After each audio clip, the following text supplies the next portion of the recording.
네. 이번에는 두 명이 거짓말하네. 네, 이제 어려운 게 이게 참거짓 구조는 아까 얘기했지만 한 명이 거짓말할 때가 제일 쉽고요. 4대1. 그 다음에 이제 두 번째 어려운 게 1대4. 여기까지는 안 쉬워요. 근데 이제 이 지금 여기는 두 명이 거짓말이니까 3대2입니다. 얘는 괜찮아요. 근데 이제 제일 짜증나는 건 2대3인데 이건 문제가 아직 없지만 안 푸는 게 좋지만 어쨌든 요것만 잠깐 언급하고 여러분들 문제 푸는 시간 드릴게요. 몇 분? 3대이니까 2분은 들어봐야 될 것 같아요. 네, 구조는 시작. 이거 지워야지. 네. 오케이, 보자.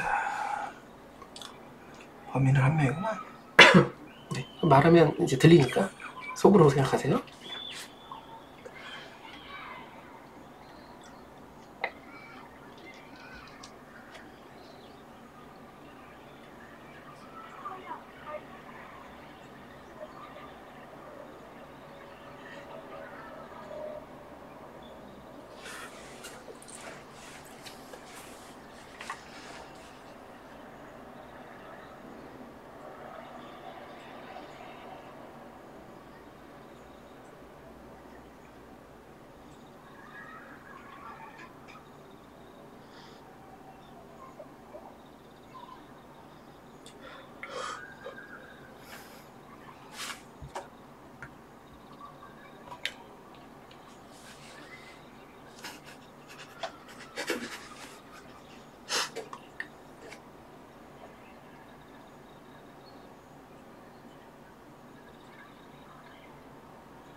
네. 2분 드린다는데 2분보다는 조금 덜 드렸고요. 스탑워치를 하시다 그랬는데 지금 안 하셔가지고 대략적으로 해봤습니다. 근데 뭐 문제 구조가 이렇게 막 어마어마하게 크진 않아서 근데 좀 감 잡기 힘드네요 이거는. 네네 조금 어려움이 있는데 그러니까 확실하게 이제 아까도 얘기했지만 지금 3대2인 거예요. 진실이 3명, 거짓이 2명인데 제가 이제 수업할 때는 이런 구조 나오면 일단 넘어가도 좋을 정도로 위험한 거든요. 그러니까 앞서 4대1이나 1대4 이런 경우에는 사실 시험장에서 실시간으로 저는 풀었으면 좋겠고 왜냐면 공부한 사람들은 분명히 실마리가 좀 보일 거예요. 좀 어렵게 내더라도 복잡할 수 있습니다. 그런데 이제 이렇게 되는 거죠. 이런 경우에 풀만한 게 이런 겁니다. 아까 우리 똑같은 앞서 문제랑 사실 같은 게 있는데 여기 보면 얘네들이 이제 완전하게 모순되는 C는 범인을 모른다. C는 범인을 알고 있다가 이제 반대가 되는 거죠. 완전하게 충돌이 일어납니다. 그래서 얘네 둘이 이제 다른 편이에요.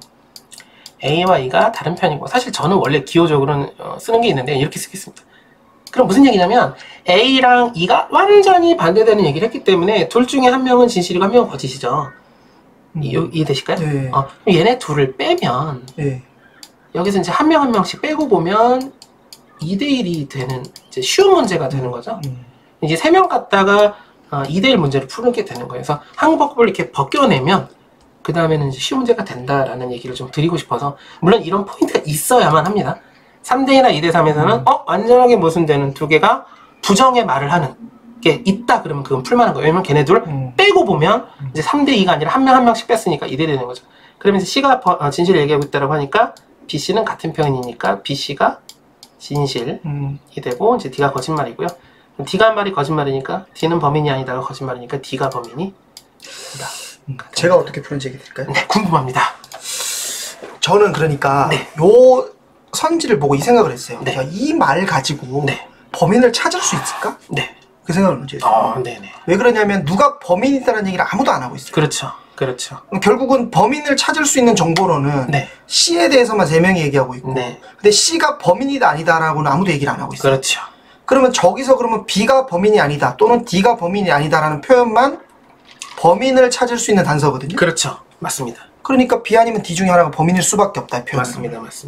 그렇게 생각을 했어요. 그래서 B를 편들어주고 D를 편들어주고 있는 애들을 찾아야겠다. 라는 생각을 한 거죠. 근데 그런 의미로 일단 봤을 때 D는 자기 스스로 얘기하니까 얘는 혼자고. 그렇죠. B하고 C는 서로 같은 얘기를 하고 있으니까 이 둘이 하나 이렇게 묶어주고 그렇게 접근을 한 거예요. 네네. 그런데 이제 여기 둘 모순되는 얘기를 하고 있으니까 여기 답이 될 수 있는 것은 이율밖에 없다. 맞습니다. 이렇게 판단을 했거든요. 네네. 저는 여기서 표현이 결국 문제에서 물은 것은 범인이 누구냐고 물었기 때문에 범인을 찾을 수 있는 문구. 네. 그게 키워드가 될 수 있지 않을까 생각을 했어요. 충분히 맞는 얘기고요. 네. 다만 이제 저 같은 경우는 이제 이거를 처음에 구조적으로 잡을 때 사실 언어 추리 같은 경우는 어렵게 내면 진짜 어려운 문제가 많은데 구조가 되게 복잡해질 때도 있어요. 그때도 좀 통용되는 방법을 쓰다 보니까 이런 멘트를 써라라고 하고요. 근데 그렇게 되면 이제 그 정도의 능력이 같이 부합이 돼야 될 것 같아요. 근데 뭐 사실 맞습니다. 근데 얘기하신 부분은 되게 중요한 부분이고 10년 만에 한다는 점, 12년 만에 한다는 점을 좀 이해해 주시면 감사하겠습니다. 네. 어쨌든 그렇게 해서 풀 수 있고요. 드리고 싶은 얘기는 이제 요 바로 전 거랑 같이 봐서 기본적으로 요런 쉬운 기본적인 공식이 있다. 이 공식보다 더 효율적인 방법이 무조건 있을 수 있어요. 왜? 쉬운 문제만 다뤘으니까. 근데 이걸 기반으로 해서 더 어려운 문제도 이렇게 해서 좀 까내갈 수 있는. 근데 이제 이런 거는 현실적으로 어때요? 네. 요 두 가지가 같은 편이라고는 했는데 그 B 입장에서 이제 B는 범인이 C 입장에서 B는 범인이 아니다라고 얘기를 했어요. 네, 어디죠? C. 네네네, 그렇죠. 그리고 C는 진실을 말하고 있다라고 했거든요. 네네. 그런데 B가 범인이 아닌 건 맞으나. 그럴 순 없구나. 네, 여러 가지 상황이 있고요. 제가 지금 무슨 되는 거 아니에요? 제가 착각했네. 근데 말씀하신 걸 가지고 또 하나 얘기할 게 또 다른 풀이가 있는데요. 범인이 누구냐 그랬는데 얘기하신 대로 이제 요걸 보고 BD로 좀 좁혀졌다. 어떤 상황에서 좁혀졌다 그러면 실제로 B라고 하고 얘네들의 진영을 그냥 바로 써버리면 됩니다. D라고 하면 돼요. 근데 이 문제에서 좀 곤란한 건 이거였죠. C는 범인을 모른다. 이게 범인을 안다 모른다는 사실은 끝까지 애매합니다. 이게 실제로 만약에 범인이 우리가 D라고 알아냈는데 C가 이렇게 얘기했어요.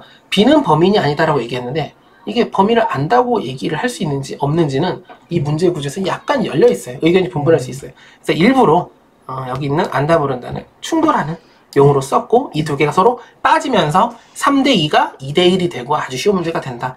이 구조를 제가 최근에 코레일 시험장에서 봤거든요. 1번 문제였는데 이건 풀어야 되는데 3대2가 나온 거예요. 근데 충돌하는 게 있어서 두 개를 벗겨내니까 2대1이 돼요. 물론 이거보다 훨씬 어려운 문제였지만 2대1에 한 명이 거짓이다 그러면 풀 수 있거든요. 그렇게 접근하는 문제가 있다라는 점만 좀 참조해 주시고요. 언어추리 앞으로도 계속 진행할 거니까 다음 문제에서도 뵙도록 하겠습니다. 수고하셨습니다. 감사합니다. 안녕.